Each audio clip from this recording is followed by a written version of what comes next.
Hi guys, welcome back to the channel. So if you don't know me yet, my name is Aditya Rajiv and I'm an incoming software engineer in Boeing. So if you have not yet watched the previous videos in this channel, please do go watch those first. All right. We are doing object-oriented programming and we will be discussing about function overloading in this video. But before starting the video, I would like to tell about Newton School. It is a Edtech company which prepares you for a career in tech. And they have recently started a new initiative called Launchpad, wherein people can learn programming, coding, and all from scratch.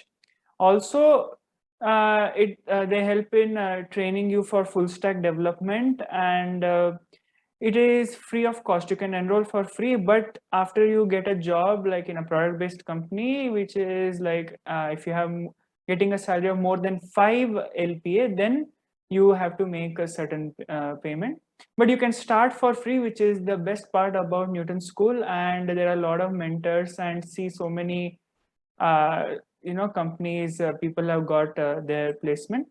All right, so do check out the Newton School website, also the Launchpad section. This video also is a part of that only. There'll be many quizzes and assignments available in this section. So please do check it out. All right.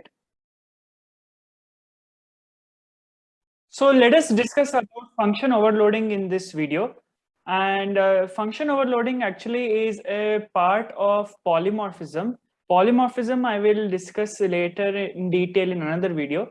But function overloading is a type of polymorphism. It is compile time polymorphism. For first of all, what is function overloading? Function overloading is the case when two or more functions have the same name, but they differ in number of parameters or type of parameters. So what are the key points here? Same name of functions, right? But they differ in parameter list or types. Excuse me. So one thing important to note is that in function overloading, the return type of the function has no use. I mean, it is not significant. Return type of the function is of no significance. We'll take examples also and understand. All right. So what I'll do is I'll make a class here. Let us say I'm going to make a class called shapes. Okay. And here in the public section, I'll say void area.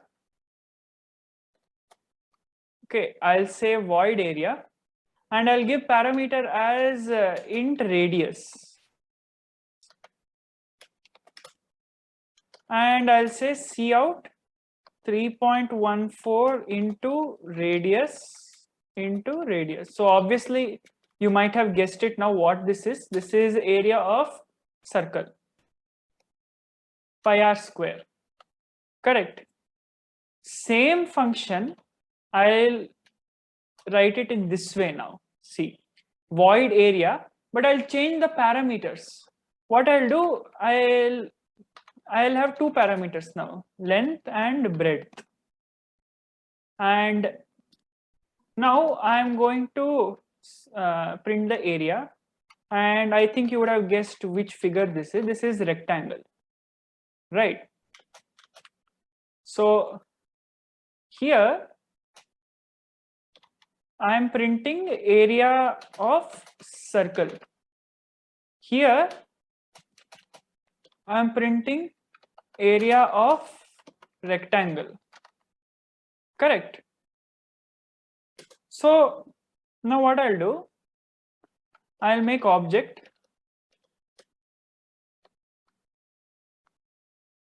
of the class shapes and I'll call this area function, and what parameter I'll pass here? 10. And again, I'll call the area function. And what parameter I'll pass here? 5 and 5 or 5 and 6. So let's see what happens now. So see here, 314 is printed and 30 is printed. So first call we made, we passed only one parameter.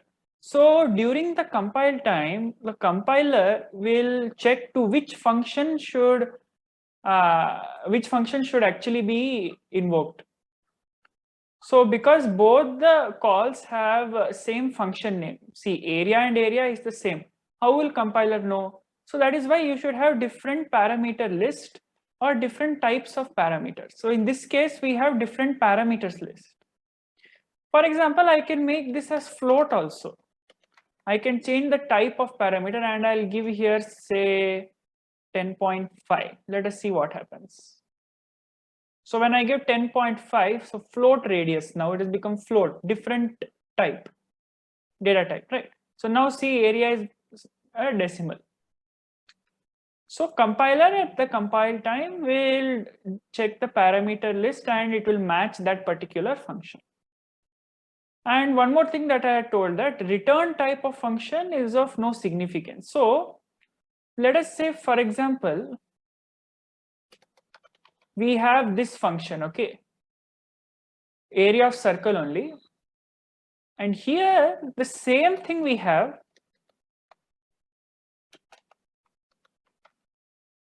or I should say int again, right? So yeah, int radius, and this is also area of circle. But this time, instead of void, I will make it int here. So what I'm doing is, the parameter list is the same. Area is the same name. Function name is also same. But see, return type over here is void and return type is int here. So now what I'll do, I'll equate this to a variable. All right. And actually, I'll say return here, right? I should say, I want to return the same thing actually.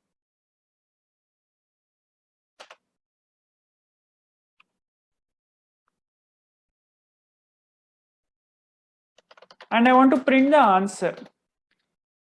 Let us see what happens if I run. So I'm going to get error here. What is that error? First of all, answer was not declared. So, okay, let us declare it. Fine.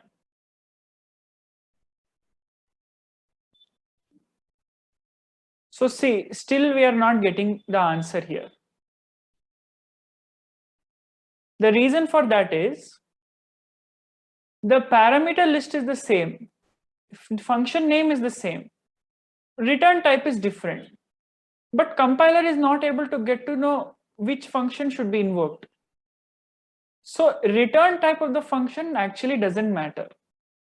So you may ask, what is the basic use of function overloading? It is used when you want to implement different operations which have like the same name.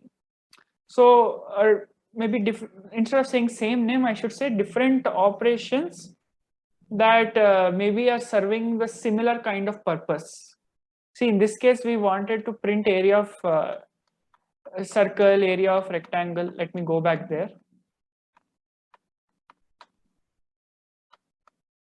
Yeah, so we wanted to print area of circle, area of rectangle, right? So ultimately area we wanted to print, but different operations are there. Length into breadth, here pi r square. All right, so this is one of the reasons why. And function overloading, function overriding, they are two different things. All right, and function overloading, you need not always do it inside a class because we're talking about object-oriented programming. That is why I showed you with classes. It can be done outside class also, it will still work. So try that out. And also constructors also can be overloaded. So try constructor overloading by yourself. Otherwise, I'll show in the next video. So next video, I'll be discussing about constructor overloading, as well as what is the difference between function overloading, function overriding. All right. So I showed you where the errors are and what are the key points. So function overloading, this much only is enough, I guess. Not so much detail needed. It's a type of polymorphism, compile time polymorphism. All right, static polymorphism. So that's all for this video. Stay tuned for the next videos. If you have not watched the previous, please do watch that. It will have a lot of benefit for you. All right. So until the next video, stay tuned and bye.